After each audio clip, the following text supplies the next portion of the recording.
explain about the background of Brunei Darussalam. Brunei is a tiny nation on the island of Borneo. It's located in two distinct sections surrounded by Malaysia and the South China Sea. The capital of Brunei is Bandar Seri Begawan. It's home to the opulent Jamaat Hasanah Bolkiah Mosque and its 29 Golden Dome. The capital Masjid Istana Nurul Iman Palace is the residence of Brunei's ruling Sultan. It's known for its beaches and biodiverse rainforest, much of it protected within the reserve. Now, I will show you the map of Brunei Darussalam. Sultan Haji Hasanah Bolkiah Muizzaddin Wadin is the ruling Sultan of Brunei Darussalam, born 15 July 1946 at Bandar Seri Begawan, Brunei. Brunei has no personal income tax. The top corporate tax is 18.5% for most companies and 55% of oil and gas companies.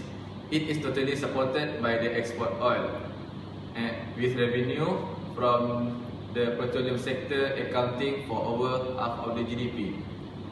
The current population of Brunei Darussalam has risen up from 388,000 in 2010 to 438,000 in 2018, based on the latest United Nations estimate. Brunei Darussalam population is equivalent to 0.01% of the world population. Brunei are using dollar as their currency, so its dollar is pegged to the Singapore dollar at parity and relatively high degree of market openness. This is the inflation rate graph for Brunei. Inflation rate in Brunei increases to 0.1% in 2018 from negative 0.2% in 2017. Which is the highest rate in 10 years is on 2009, 1.0%, and the lowest is negative 0.7% in 2016. For the unemployment rate graph in Brunei, it decreases to 9.2% in 2018 from 9.3% in 2017. Unemployment rate in Brunei averaged on 7.56% from 2009 to 2018. The highest rate in 10 years is on 2017 with 9.3% and the lowest is 6.4%. Thank you to Shafizi for the great explanation of the Brunei Darussalam's background. So I'm Tina and I'm going to continue with the reviews of inflation rate of Brunei Darussalam. The highest rate of inflation was on 2008. Brunei Darussalam Consumer Price Index was slightly up in 2007 of previous year, rise from 0.2% to 0.3%. In 2008, the inflation is rising still, but at first half 2008 result, it showing the CPI is at 2.3%. It is still lower than other countries, where increase in food price and energy giving effect to inflation on 2008. As we all know, Brunei Darussalam has limitation on alcohol. Food and non-alcoholic beverage put some of the main upward pressure on 28.81% CPI of inflation in 2008. The transportation in Brunei also takes part in the inflation at 22.51%. It is showing increases because it is due to the increasing cost of air travel. Because of that, the global food prices rise. Also, the holiday entertainment also suffered increases up 1.3% in June 2008. The lowest rate of inflation was on 2016, where the country's wealth continued to come from its hydrocarbon industry, which has seen revenues drop in recent years due to a sustained downturn in global commodity price and lower oil production. In 2016, the moderate increase in global price combined with a steady rise in oil and gas output will help support state finance, with production in both segments set to expand further in following years. When several macroeconomic indicators began to show signs of improvement towards the end of the year, but inflation remained subdued throughout 2016, decreasing 0.8% at the end of November, according to the most recent statistic from the Department of Statistics. The low cost of food product was a factor that the inflation rate, partly due to higher production from the agriculture industry, which posted 6.8% growth in the first quarter. Generally, there are three methods to control inflation rate in any country in this world. For example, monetary policy, fiscal policy, and direct control measures. However, we will only discuss about monetary policy and fiscal policy. Monetary policy says that the government controls the supply of money by the central bank by using the different monetary instruments, which the purpose of it is to reduce the supply of money. In monetary policy, there are 5 ways in reducing the supply of money. The first one is open market operation, which is the selling of securities or short-term bond. This method will reduce the total amount of cash balance in the public asset portfolio and cash reserve with the commercial banks. This affects the sale of securities by the central bank, which will cause a fall in the price of securities and then reduce the supply of money. The next one is by raising the reserves requirement. This measure will reduce cash resources in commercial banks and force them to restrict their lending activities. A rise in reserve requirement would reduce the ability of commercial banks to provide loans, which will lead to a decrease in the supply of money. The third one is by raising the discount rate or bank rates, which is directed to a credit squeeze to control inflation in their country. When the discount rates or bank rates increase, the price of borrowing funds from banks for the business community also raises. This will cause the banking system to re-examine its lending policies.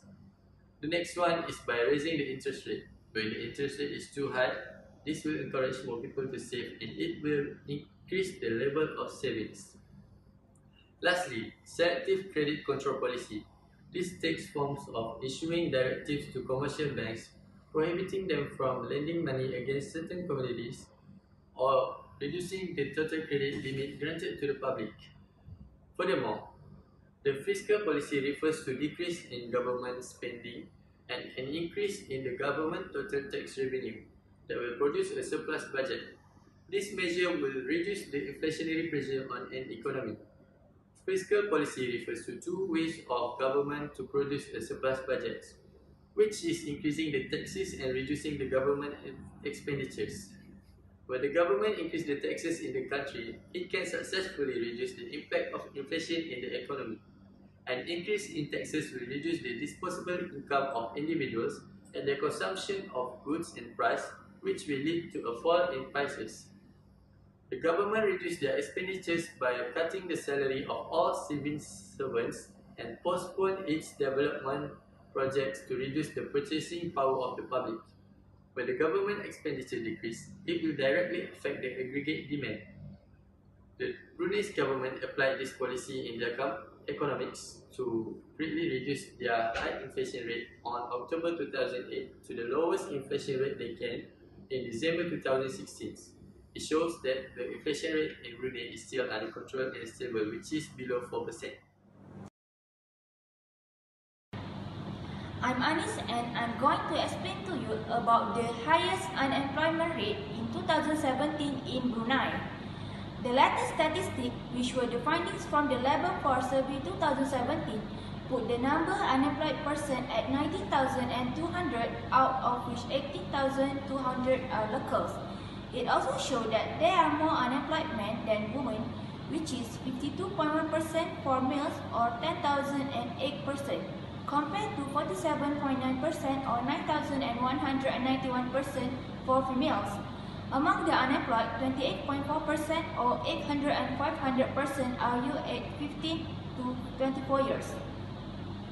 There are more people are now working in the private sector compared to previous year, according to the survey that JPKE conducted, which is the Labour Force Survey, between October 16 and November 12 of 2017. The number of locals employed in the private sector last year was 66,400 persons, compared to 54,000 in 2014.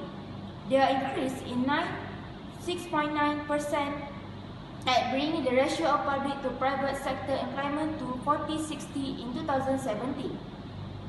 Among other findings, the Labour Force Survey also highlights labour underutilization, which refers to the mismatch between labour supply and demand or unmet need for employment among the population and a drop in Brunei's average monthly income. In 2017, Bruneians earned almost $400 less than they did in 2014. Observing show that the average income per employed person stood at $1,478 compared to $1,874 in 2014. Local workers also earned a higher monthly income of $1,579 compared to their non-local counterparts who earn $100 and $180 per month on average. In regards to under-utilization, the survey results showed that the total number of persons affected was 50, 100% or 23.1%, more than double the national unemployment rate. Thank you. So, I will explain to you why the unemployment rates of Brunei Darussalam were all above the indicator that is set by the World Bank, which is 4%. There are few practical ways to control the unemployment rate, such as monetary policy, fiscal policy, and direct control measures. But we're going to talk about monetary policy and fiscal policy only. Monetary policy is one of the policies in controlling the unemployment rate of the country. The government may practice expensive monetary policies since it's efficient and powerful, which increase the money supply in economy. One of the tools of monetary policy that can be used to overcome the unemployment problem in a country is by the open market operations. This is to purchase the securities or short-term bonds. By purchasing securities, it will increase money supply and increase the purchasing power of individual and firm.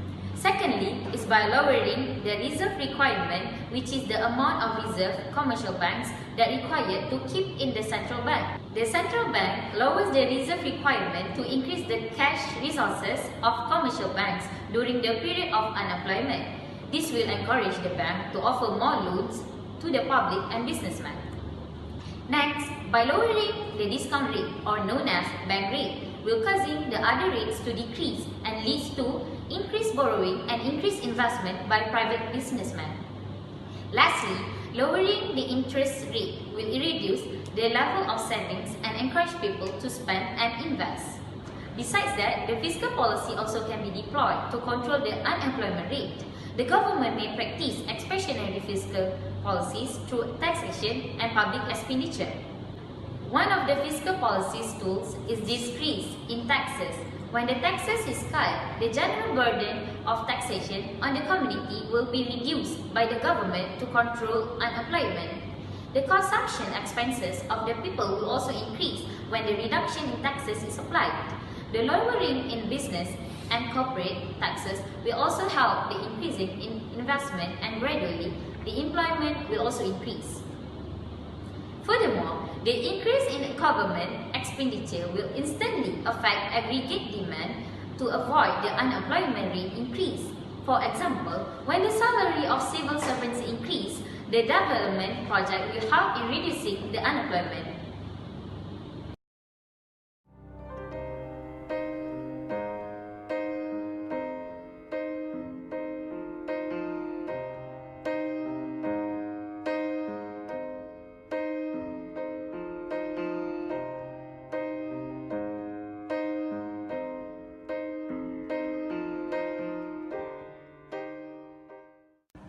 We are from CS120D. Would like to thank you for watching our videos.